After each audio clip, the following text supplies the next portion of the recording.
Right ఇక details కి వెళ్తే డిసెంబర్ 9 తెలంగాణకు పర్వదినమని సీఎం రేవంత్ రెడ్డి తెలిపారు. 2009లో అదే రోజు ప్రత్యేక రాష్ట్ర ఏర్పాటుకు ప్రకటన వచ్చిందని గుర్తు చేశారు.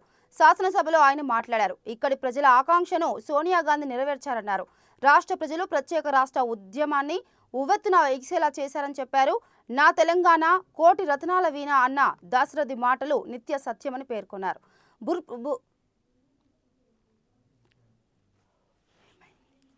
సభలో ప్రస్తావిస్తున్నా. నా తెలంగాణ కోటి రతనాల వీణ, నా తెలంగాణ తల్లి కంజాత వల్లి అన్న మహాకవి దాశరథి మాటలు నిత్య సత్యాలు. తెలంగాణ జాతికి నిరంతర స్ఫూర్తి వాక్యాలు పవిత్ర శాసన సభలో ప్రస్తావిస్తున్నా. నా తెలంగాణ కోటి రతనాల వీణ, నా తెలంగాణ తల్లి కంజాత వల్లి అన్న మహాకవి దాశరథి మాటలు నిత్య సత్యాలు.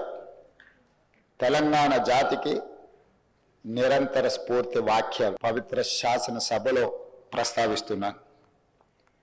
నా తెలంగాణ కోటి రతనాల వీణ, నా తెలంగాణ తల్లి కంజాత వల్లి అన్న మహాకవి దాశరథి మాటలు నిత్య సత్యాలు. తెలంగాణ జాతికి నిరంతర స్ఫూర్తి వాక్యాలు పవిత్ర